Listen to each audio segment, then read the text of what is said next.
Namaskar, myself Chandrani Biswas. Today I will talk about one pranayam which is very essential and beneficial, that is Brahmari Pranayam. Brahmari Pranayam, it's come from the word Brahmar. Brahmi is a Sanskrit word which actually means Brahmar. ভ্রমরের যে sound, যে vibration, সেই vibration যখন আমরা শরীরের মধ্যে তৈরি করি সেটাকেই আমরা একটা ব্রিদিং টেকনিকের মধ্যে দিয়ে যখন করি তখন সেটাকে বলা হয় ব্রাহ্মী প্রাণায়াম। ব্রাহ্মী প্রাণায়াম আমাদের অনেকটা বেনিফিট দেয় বিভিন্ন ক্ষেত্রে। বাচ্চাদের পড়াশুনোয় কনসেন্ট্রেশন, আজকাল মোবাইল অনেক বেশি ইউজ করি আমরা, বড়রা বাচ্চারা সবাই, সেক্ষেত্রে সেই জায়গা থেকে পড়াশুনোর মধ্যে কনসেন্ট্রেশন বাড়ানো, দীর্ঘ সময় ধরে বই পড়া যেটা আজকাল হয়ে উঠতে পারে না সবার, এই ক্ষেত্রেও কনসেন্ট্রেশন বাড়াতে হেল্প করবে। ব্রিদিং টেকনিককে হেল্প করবে। আমাদের যাদের হাই ব্লাড প্রেশার, সেই ব্লাড প্রেশারটাকে ব্যালেন্সে আনতেও হেল্প করে।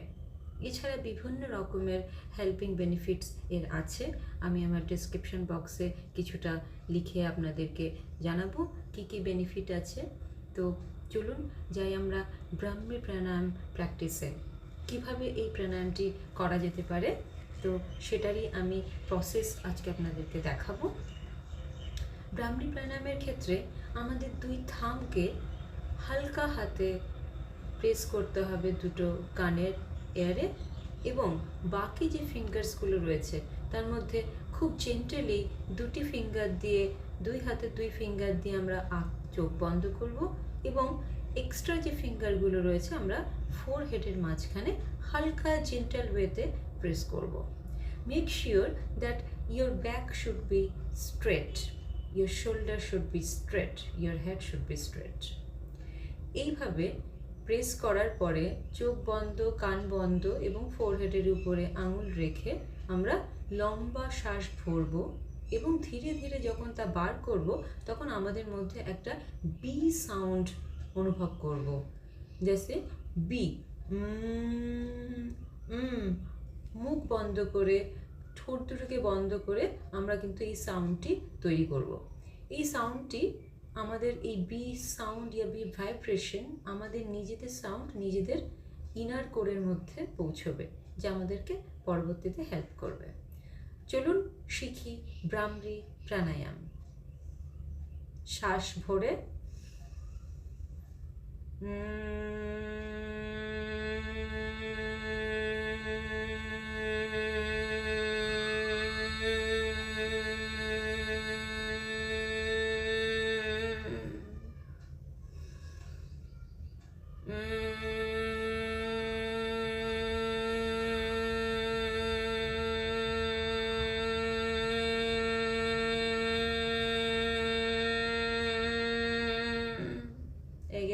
শ্বাস ভরে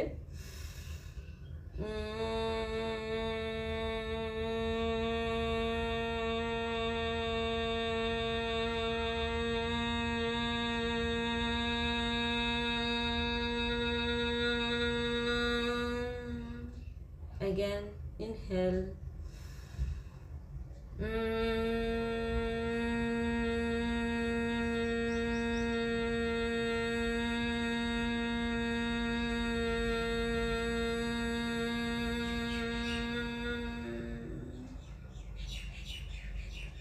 এই রকমভাবে আমরা চেষ্টা করব 5 থেকে 10 রাউন্ড প্রতিদিন করার। কিছু প্রিকশনের ব্যাপারে বলে রাখি, আমাদের এই ব্রাহ্মী প্রাণায়াম সব থেকে লাভজনক হবে যদি আমাদের স্টমাক খালি থাকে। তার মানে সকালে ঘুম থেকে উঠেই একটু জল খেয়ে আমরা এই ব্রাহ্মী প্রাণায়াম 5 থেকে 10 বার প্র্যাকটিস করতে পারি। আবার রাত্রিবেলা শোয়ার আগেও আমরা এটি প্র্যাকটিস করতে পারি, তাতে ঘুম ভালো হবে, নিদ্রাতে এটি হেল্প করবে, বাচ্চাদের কনসেন্ট্রেশন বাড়াতে হেল্প করবে, আমাদের নিজেদের বডির যে সমস্যাগুলো আছে, যে ব্রিদিং সমস্যা আছে, অনেক সময় আমাদের গলার সমস্যা থাকে, এই ভাইব্রেশন আমাদের এই ভোকাল এরিয়াগুলোকে ক্লিয়ার করতে সাহায্য করবে। যারা গান বাজনার সঙ্গে আছেন তাদেরকে সুতরাং এইভাবেই প্র্যাকটিস করতে থাকুন ব্রাহ্মী প্রাণায়াম। আগের অন্যান্য ভিডিওতেও আমি বিভিন্ন রকম ব্রিদিং টেকনিক এবং প্রাণায়াম সম্পর্কে আপনাদেরকে জানাবো। ধন্যবাদ, ভালো থাকবেন।